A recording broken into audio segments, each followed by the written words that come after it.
உங்கள் favourite TV ஷோக்களை இனி miss பண்ண தேவையில்லை. ZEE5 இல் முற்றிலும் இலவசமாக காணுங்கள். இங்கேயும் எப்பொழுதும். நம்ம ராஜாவுக்கு ரேவதிக்கும் கல்யாண கிஃப்டா ஏதாவது கொடுக்கணும்னு நினைச்சேன். கிஃப்டும் ரொம்ப பெருசா இருக்கணும்னு நினைச்சேன். அதான் இந்த கட்டில வாங்கிட்டு வந்துட்டேன். கட்டில் என்ன பழைய மாடலா இருக்கு? கரெக்டா கண்டுபிடிச்சிட்டீங்க. இது பழைய மாடல் கட்டில் தான். ஆனா நான் இந்த கட்டில எதுக்கு வாங்கிட்டு வந்தேன்னு தெரியுங்களா? வாங்கிட்டு போறவங்க எல்லாருக்கும் அடுத்த வருஷமே குழந்தை பிறகு அவங்க வம்சமே தலைக்குமாமா. அதான் பழைய மாடல் கட்டலா இருந்தாலும் குடுங்கடான்னு வாங்கிட்டு வந்துட்டேன். நீங்க வேணா பாருங்க, அடுத்த வருஷமே நம்ம வீட்டுல குவா குவான்னு சத்தம் கேட்கதான் போகுது. கன்ஃபார்மா சொல்றேன். நல்ல விஷயம் தான் பண்ணிருக்கீங்க. சரி, பார்த்து உள்ள எடுத்துட்டு வாங்க. சரிங்க. என்னடா மயிலு, திடீர்னு இவ்வளவு சரளமா போய் சொல்ல ஆரம்பிச்சிட்ட? எவ்வளவு பிரச்சனை வந்தாலும் பிரிச்சு மேயிறிய. என்னமோ போடா.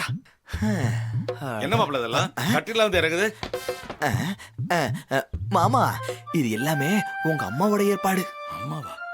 என்ன சொல்றீங்க? அட ஆமா மாமா, சாந்தி முகூர்த்தத்துக்கு பொருளெல்லாம் வாங்கலான்னு நான் கிளம்பினேன். அப்ப டக்குன்னு ஒண்ணு தோணுச்சு. இந்த விஷயத்த நாம ஏன் பாட்டிக்கு போன் பண்ணி சொல்லக்கூடாதுன்னு நினைச்சேன். அடிச்சா நீ ஒண்ணு செய்ய வேணாம், கிளம்பி இங்க வாடா, மிச்சத்தை நான் பாத்துக்கிறேன்னு பாட்டி சொல்ல தட்டாதேன்னு நானும் கிளம்பி அங்க போக, அங்க போனா இந்த கட்டுல தாண்டா நம்ம பரம்பரை கட்டுல. இதுல மட்டும் சாந்தி முகூர்த்தம் நடந்தா குழந்தை கொட்டுன்னு பாட்டி சொல்ல, அப்படியே அந்த கட்டுல தூக்கி இதுல போட்டு நேரா கிளம்பி இங்க வந்துட்டேன். உண்மைதான் மாப்பிள்ள, எனக்கு தான் அந்த பாக்கியம் கிடைக்கல. என் பொண்ணு மாப்பிள்ளைக்கு அது கிடைக்குது. அது வரைக்கும் சந்தோஷம். மாமா, இந்த கட்டில் வராமையே 4 பொண்ணுங்க. இதுல வேற உங்களுக்கு ஃபீலிங்கா?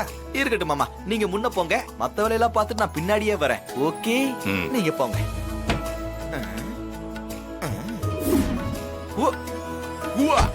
பாய்ஸ், கட்டில இறக்கிட்டு சட்டு புட்டு தூக்கிட்டு உள்ள வந்திருக்கா. ஓகே, பால்காரன் வந்தேன்டா பால்காரன்.